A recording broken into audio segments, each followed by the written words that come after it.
तो प्रिय मित्रों, जय श्री राधे, जय श्री श्याम। आज गणेश चतुर्थी का व्रत संकट चतुर्थी भी कहते हैं इसको, और तिल चतुर्थी भी कहते हैं। ये बहुत ही अच्छा पवित्र जो है व्रत है।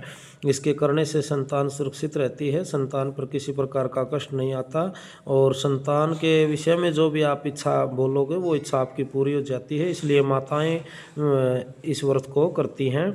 तो इस व्रत की कथा और थोड़ा सा विधान मैं आपको बताने जा रहा हूँ, कृपा दान से सुने। तो माघ लगते ही चौथ का व्रत जो है होता है। सुबह पहले स्नान आदि करके नित्य कार्यों से निवृत्त होकर के और मेहंदी वगैरह लगा लेनी चाहिए महिलाओं को, और गुड़ का जो है और तिल का जो है तिलकुटा बना लेना चाहिए। एक पाटे पर एक जल का लोटा ले, उसमें रोड़ी चावल रोड़ी वगैरह रख ले साथ में, और उसको मोड़ी बांध लें लोटे को, और लोटे पर 13 टिकियाँ कर ले सिंदूर की, और तिलकुट भी वहाँ पास में रख ले और रख कर, और जल का लोटा साथ में है ही अपने पास, तो लोटे पर सतिया भी बना लेना चाहिए, और विनायक जी की कहानी सुननी चाहिए। तब थोड़ा सा तिलकुटा ले ले, और कहानी सुनने के बाद एक कटोरी में तिलकुटा और कुछ रुपये रख करके अपनी सासू जी को भी दे सकते हैं, और किसी मंदिर में जो है दान कर सकते हैं। ब्राह्मणी को दान करें तो बहुत ही अच्छा रहेगा, नहीं तो किसी मंदिर में दे दीजिए। और सासू जी का भी मान सम्मान करना चाहिए, पाँव छूने चाहिए उसको। और जो जल का लोटा रखा है, थोड़े से चावल रखे थे, उनको उठा करके अपने पास रख लीजिए। और जैसे ही आज रात्रि 9 बजे चंद्रोदय होगा, उस टाइम जो है चंद्रमा को ये अर्घ्य प्रदान कर दीजिए, और अपनी संतान की जो है सुख शांति की कामना करिए। और उसके बाद जो है कुछ भोजन कर लीजिए। भोजन में तिलकुट जरूर खाइए, तिल का जो और गुड़ का जो बनाया हुआ तिलकुटा है वो खाना चाहिए। और इस प्रकार जो है कुछ खाने का दान भी आप जो है कर सकते हैं। अब मैं आपको जो है गणेश चतुर्थी की तिलकुट चौथ की वह कहानी सुनाने जा रहा हूँ। तो एक बार एक साहूकार और साहूकारनी थे। वह धर्म और पुण्य में बड़े ही धर्म और पुण्य को नहीं मानते थे, तो जिनके कारण उनके कोई बच्चा नहीं हुआ था। एक दिन पड़ोसन संकट चौथ की कहानी सुन रही थी, तभी उस साहूकारनी उनके पास जाकर बोली कि तुम क्या कर रही हो, किस चीज़ का व्रत कर रही हो, किसकी कथा सुन रही हो। तो उसने ये सारे सवाल अपनी पड़ोसन से किए। तब वह बोली कि मैं आज चौथ का व्रत कर रही हूँ, इसलिए कहानी सुन रही हूँ। तो साहूकारनी बोली कि चौथ का व्रत करने से क्या होता है। तब वह उसकी पड़ोसन बोली कि अन्न धन और सुहाग बेटा हो, तब बेटा हो जाता है, सब सुख रहते हैं। तब साहूकार की बहू बोली कि यदि मेरे गर्भ में रह जाए, यानी कि मेरे भी अगर संतान हो जाए, तो मैं भी जो है सवा शेर तिलकुट आदि का व्रत करूंगी, तिलकुट आदि का व्रत करूंगी, सवा शेर का तिलकुटा बांटूंगी। कहने का मतलब ये है कि उसने ये मनोकामना बोल दी, अगर मेरे भी संतान हो जाए, गर्भ ठहर जाए, तो मैं भी सवा शेर तिलकुट का व्रत करके तिलकुटा बांटूंगी और चौथ व्रत भी करूंगी। उसके गर्भ ठहर गया भगवान की कृपा से, गणेश जी की माया से, और बोली कि उसके फिर लड़का हुआ, और फिर वह बोली कि लड़का हो जाएगा तब मैं जो है तिलकुट बांटूंगी सवा शेर का। फिर उसने यानी कि आगे पहुंचा दिया ये अपना जो है वो मनुष्य की कामना। फिर उसका बेटा भी हो गया। फिर बेटे के होने पर फिर वो बोली कि जब मेरे बेटे का विवाह हो जाएगा, फिर मैं 2.5 शेर का जो है तिलकुट बांटूंगी। और उसके लड़के का भी ब्याह भी हो गया, लेकिन उसने जो है उस लड़के का यानी कि रिश्ता हो गया पक्का, फिर भी उसने तिलकुट नहीं बांटा। और मेरे बेटे का विवाह हो जाएगा तब मैं तिलकुट बांटूंगी। जब मेरे बेटे का विवाह तय हो गया तो वह विवाह करने चले गए। तब चौथ विनायक जी ने सोचा कि जब इसे कहता इसके गर्भ रहा था, तब इसने जो है अपना वादा करना शुरू किया था, और अब तक जो है इसने अपना वादा भी नहीं किया। और ये इसका बेटा जो है बड़ा होकर के भी शादी के लिए चला गया है, तब भी तिल का कहता है कि दान नहीं किया। इस पर चौथ माता जो है नाराज हो जाती है।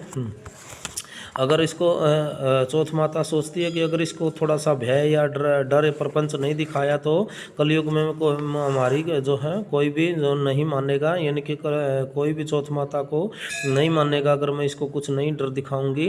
तो उसके बेटे को जैसे ही विवाह में फेरे लेने लग गया, तो चौथ माता ने उसके बेटे को उठा करके और पीपल के पेड़ पर बिठा दिया, और वहाँ से यानी कि गायब कर दिया। और उसकी जो बेटी थी वो अकेली रह गई और अर्ध सुहागिन रह गई। उसके बेटे को फेरों से लेकर के उसने 3 फेरे ही लिए थे। चौथे फेरे में चौथ माता ने उसको उठा करके गरजती हुई ने और पीपल के पेड़ पर बिठा दिया। हाहाकार मच गया चारों तरफ और उसे ढूंढने लगे, परंतु कहीं भी नहीं मिला। लड़कियां गनगौर पूजने के तो वहाँ फिर फेरों पर लड़का का बहुत ढूंढने पर भी नहीं मिला मेरे प्रिय माताओं। तो उसके बाद जो है फिर वो उस गांव की जो लड़कियां थी वो गनगौर पूजने गांव से बाहर और दूब लेने जाती थी।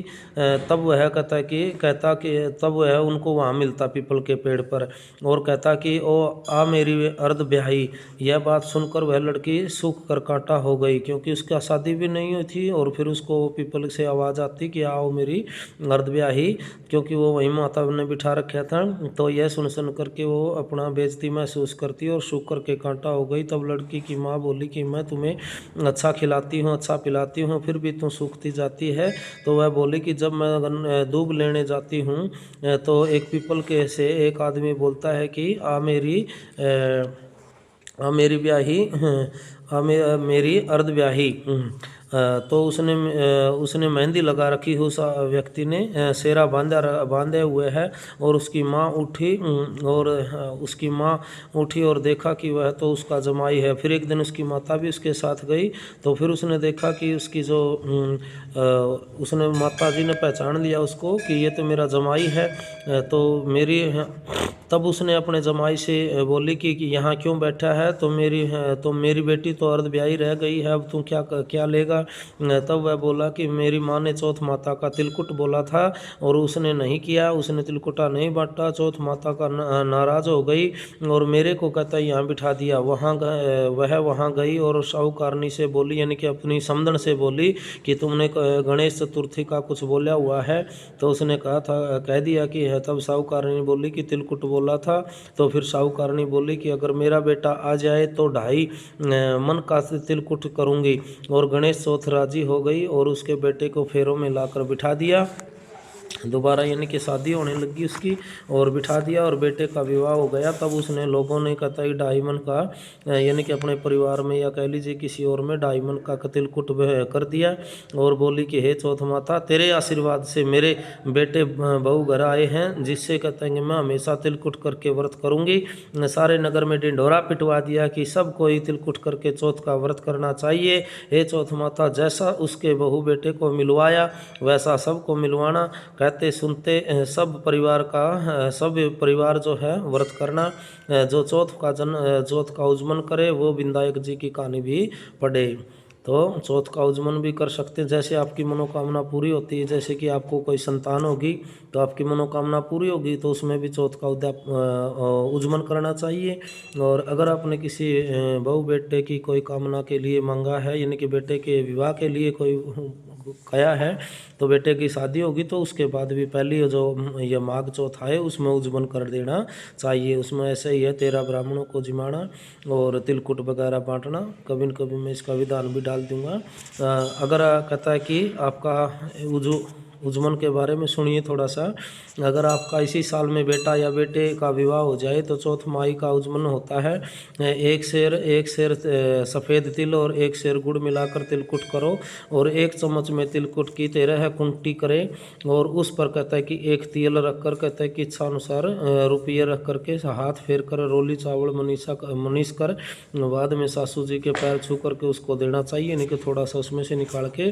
और चौथ माही की कहानी सुने और सिर्फ चौथ का उज्जमन करे। फिर चौथ का उज्जमन करे। एक थाली में 13 जगह कहता है 4 जगह कहता है कि हलवा कर दे और एक तिल का कहता है कि तिल रख दे, यानी कि 4 4 8 12 जगह हलवा रख करके एक जगह तिलकुटा रखना चाहिए। और रखकर सात को एक सास को पैर छू कर दे देना चाहिए। 13 ब्राह्मणी जिमाओ और उन्हें एक कुंडा हलवा और पूरी दे और टीका लगा कर दक्षिणा दे दे ब्राह्मणियों को। और कोई भी उज्जमन करे तो इस प्रकार उज्जमन की तैयारी कर लेनी चाहिए। बोलिए चौथ माता की जय हो।